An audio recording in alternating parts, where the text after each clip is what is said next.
Tem sido muito divulgado na mídia a notícia de que haveria um novo imposto cobrado sobre os livros. É claro que isso notadamente gerou muita discussão e bastante revolta por parte dos brasileiros. Não só porque a produção e o consumo de livros é um bem estratégico, a aquisição de conhecimento, e agora ficaria ainda mais inacessível, como qualquer novo imposto é sujeito a gerar algum tipo de revolta. Eu me propus a pesquisar um pouco sobre a origem desse imposto, sobre quais são as suas motivações, as suas necessidades, para sair um pouco daquele buzz, daquela bagunça que fica em cima de notícias polêmicas, E eu trouxe aqui o resultado das minhas reflexões para vocês. E acredite, é muito pior do que parece.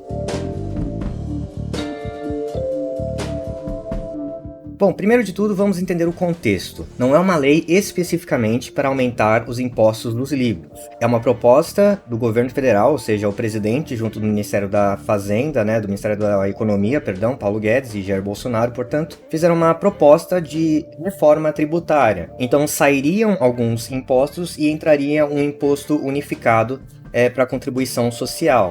Então seria um jeito de simplificar a tributação, e em vez de tributar várias vezes o produto ao longo da sua cadeia de produção, ou seja, vários pequenos impostos colocados ali, você não sabe exatamente quanto de imposto você está pagando, se simplifica a tributação e se arruma um jeito de progredir ela, ou seja, onde os mais ricos vão pagar um pouco mais de impostos do que os mais pobres.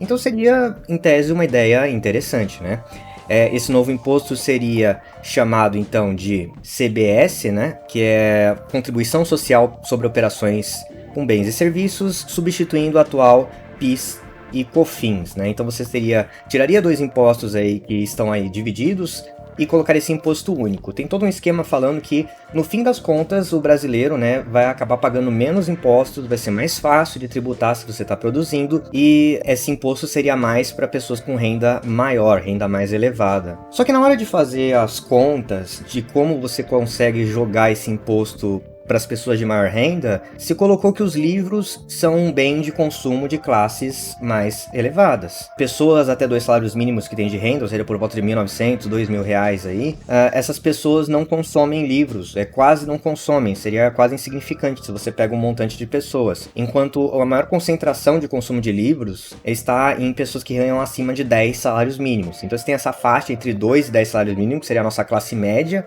que é muito diminuta, essa consome livros, mas para o governo isso é marginal, ou seja, é pouca coisa, e acima de 10 é onde estaria uma maior concentração de consumo. Para qualquer um que olha esses dados, é óbvio o motivo, A pessoa com mais renda, a pessoa com mais acesso à educação, ela costuma consumir mais livros, enquanto a pessoa que é pobre, ela não consome livros, não consegue mudar a sua condição de renda, ela vai continuar não consumindo, Porém, então, se colocou aí. Então você já vê que é aquela pessoa que ela olha os dados, mas não olha o contexto, E dentro desse esteio, se poderia resolver simplesmente a situação, você dando isenção para o livro. Você mantém a proposta como um todo, mas fala, não, o livro é especial.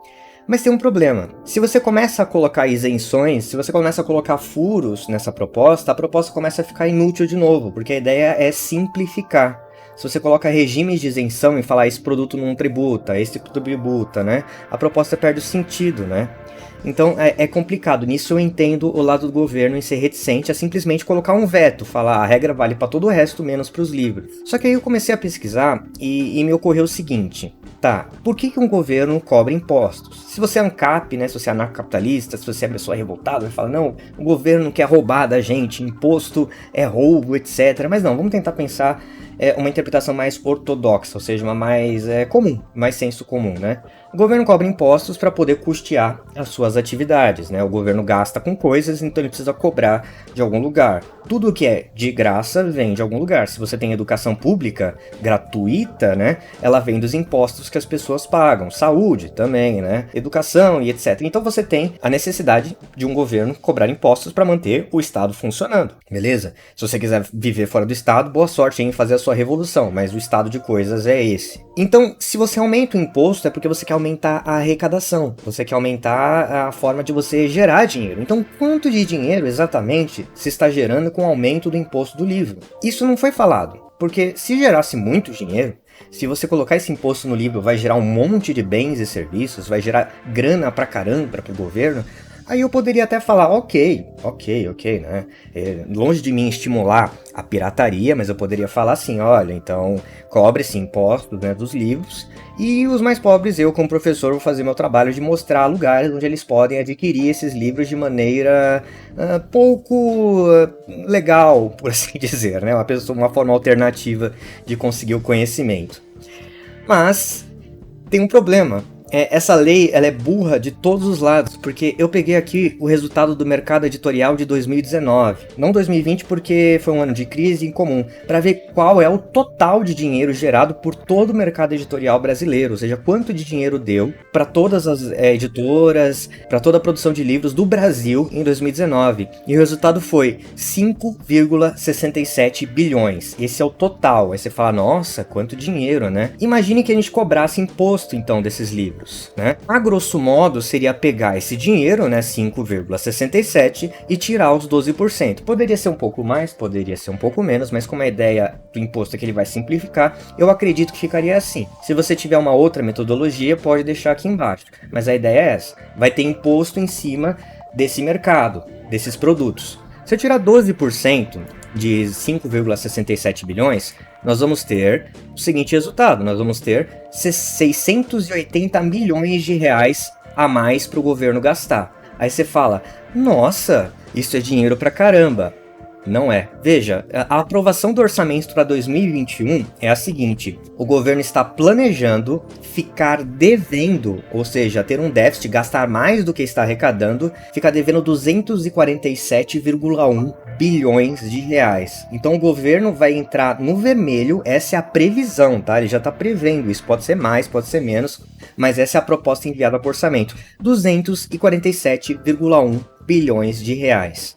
Se tivesse o imposto sobre livros, e se o mercado editorial em 2021 lucrasse tanto quanto lucrou em 2019, o que não vai acontecer por causa da pandemia, da crise, etc., mas dificilmente vai lucrar muito mais, significa que a gente arrecadaria 680 milhões a mais para mascarar esse déficit. Então um déficit de 247,1 bilhões ia ser, ao invés disso, de 246,5 bilhões de reais. Ou, se você quiser simplificar e arredondar para 1 bilhão de reais arrecadado, o déficit, em vez de 247, ia ser 246 bilhões de reais. O impacto é praticamente nulo.